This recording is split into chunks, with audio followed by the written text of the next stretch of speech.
የጡረታ አዲስ መረጃ ይፋ ተደረገ። የጡረታ ፈንድ ላይም ጥያቄ ቀርቦበታል። ከመዋጮ አሰባሰብና ከድርጅት ምዝገባ ጋር በተያያዘ ችግር እያጋጠመ ይገኛል። ከጡረታ አሰባሰብና ከክፍያ ጋር በተያያዘ ስጋት መኖሩን ነው በችግርነት የተነሳው። ቤተሰብን ሊያኖር የሚችል ዝቅተኛ የመነሻ ደሞዝ ወለል እንዲወሰንና አዳዲስ የሰራተኛ ማህበራትን ለማደራጀት እየተሰራ መሆኑም ታውቋል። የጡረታ ፈንድ ቁጥጥር እየተደረገበት ባለመሆኑ ብሔራዊ ባንክ የፖሊሲ ማሻሻያ እንዲደረግበት ሀሳብ አቅርበዋል። ቤተሰብን ሊያኖር የሚችል ዝቅተኛ የመነሻ ደሞዝ ወለል እንዲወሰንና አዳዲስ የሰራተኛ ማህበራትን ለማደራጀት በትኩረት እየተሰራ መሆኑ ታውቋል። በኢትዮጵያ ቤተሰብን ሊያኖር የሚችል የግል ድርጅት ሰራተኞችን ዝቅተኛ የመነሻ ደሞዝ ወለል ለማስወሰን የሚያስችሉ የተለያዩ ተግባራት እየተከናወኑ መሆኑን የኢትዮጵያ ሰራተኛ ማህበራት ኮንፌዴሬሽን ኢሰማኮ አስታወቀ። ኮንፌዴሬሽኑ በሰጠው ማብራሪያ ዝቅተኛ የደሞዝ ወለል አለመኖሩ በሰራተኛው ኑሮ ላይ እያሳደረ ያለው ጫና ከፍተኛ በመሆኑ ለመቅረፍ ከባለድርሻ አካላት ጋር እየመከረ ይገኛል። የኢትዮጵያ ሰራተኛ ማህበራት ኮንፌዴሬሽን ምክትል ፕሬዝዳንት ድሪብሳ ለገሰ እንደገለጹት በኢትዮጵያ ለበርካታ ዓመታት የግል ሰራተኞች የመነሻ ደሞዝ ወለል ሳይወሰን ቆይተዋል። በአሁኑ ጊዜ ይህንን ችግር ለመፍታትና ቤተሰብን ሊያኖር የሚችል የመነሻ ደሞዝ ወለል የሚወስን ቦርድ ለማቋቋም ከሚመለከታቸው ባለድርሻ አካላት ጋር በቅንጅት እየተሰራ መሆኑን አስረድተዋል። የቦርዱን ማቋቋሚያ ደንብ በተመለከተ ኮንፌዴሬሽኑ አስፈላጊውን ግብዓት መስጠቱን የጠቀሱት አቶ ድሪብሳ ቦርዱ በአጭር ጊዜ ውስጥ ተቋቁሞ ወደ ተግባራዊ እንቅስቃሴ እንዲገባ ጥረት እየተደረገ መሆኑን አረጋግጠዋል። በአገር አቀፍ ደረጃ ዝቅተኛ የመነሻ ደሞዝ ወለል መወሰኑ የሰራተኞችን ቅሬታ ከመፍታቱን ባለፈ ወቅታዊውን የኑሮ ውድነት ለመቋቋም ትልቅ እገዛ እንደሚኖረው ምክትል ፕሬዝዳንቱ ገልጸዋል። ኢሰማኮ በሀገሪቱ ያለውን የሰራተኛ ማህበራት ምጣኔ ለማሳደግ ታስቦ በተያያዘ እቅድ መሰረትም 3000 የሚደርሱ አዳዲስ የሰራተኛ ማህበራትን ለማደራጀት እየሰራ መሆኑንም ገልጸዋል። ኮንፌዴሬሽኑ ይህንን እርምጃ የወሰደው ሰራተኞች ሲደራጁ አሰሪዎች ከስራ የማባረርና ከደረጃ ዝቅ ማድረግ እንዲሁም መሰል ችግሮች በሀገሪቱ እየተስተዋሉ ባለበት ወቅት መሆኑን አስታውቀዋል። የኢሰማኮ ፕሬዝዳንት አቶ ካሳሁን ፎሎ እንደተናገሩት ከሆነ ሰራተኞችን ከመንግስት ጋር በመተባበር የማደራጀት ስራ የሚካሄድ ሲሆን ይህን ማድረግ ያስፈለገውን በሀገሪቱ የሰራተኛ ማህበራት ምጣኔ አነስተኛ በመሆኑ ምክንያት መሆኑን ገልጸዋል። ማህበራቱ በየክልል ቅርንጫፍ ጽህፈት ቤቶች በኩል የሰራተኞችን የማደራጀት ስራ እንደሚካሄድ ገልጸው ማህበራት በሚደራጁበት ወቅት አሰሪዎች የሰራተኛ መብትን እንዲያከብሩ መንግስት የግንዛቤ ማስጨበጫ ስራ መስራት እንዳለበት አሳስበዋል። አቶ ካሳሁን አክለውም የሰራተኞች መደራጀትን ጨምሮ ሌሎች መብቶቻቸውን በማፈን የመብት ጥሰት የሚያደርሱ ኢንዱስትሪዎችን በቅርብ ለመከታተልና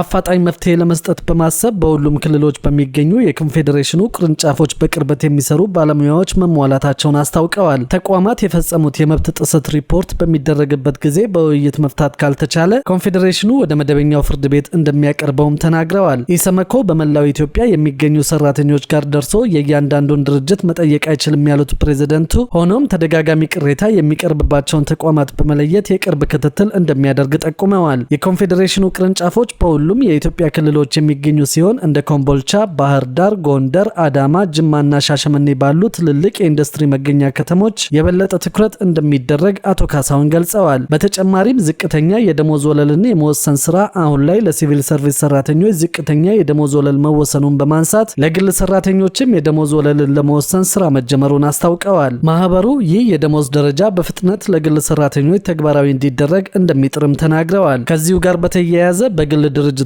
ውስጥ አነስተኛ መዋጮ እየተሰበሰበ ከፍተኛ የጡረታ አበል እየተወሰነ መሆኑ የጡረታ ፈንዱን ዘላቂነት ስጋት ውስጥ ጥሎታል ተብሏል።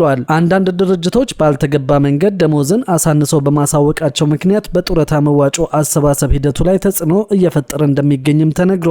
የግል ድርጅት ሰራተኞች ማህበራዊ ዋስትና አስተዳደር ባለፉት 9 ወራት ውስጥ ከ203,000 በላይ አዳዲስ ሰራተኞችንና ከ30,000 በላይ ድርጅቶችን የእቅዱ አባል ማድረጉን አስታውቀዋል። አስተዳደሩ የባለመብቶችን ተጠቃሚነት በተመለከተ በአገልግሎት ማለትም በእድሜ፣ በጤና ጉድለት፣ በስራ ላይ ጉዳትና በሞት ለተተኪዎች በአጠቃላይ ለ5317 ባለመብቶች የጡረታ አበል ውሳኔ እንደሰጠም በሪፖርቱ ጠቁመዋል። ከመዋጮ አሰባሰብና ከድርጅት ምዝገባ ጋር በተያያዘ አስተዳደሩ ችግሮች እያጋጠሙት መሆኑ ከሪፖርቱ ተመልክተናል።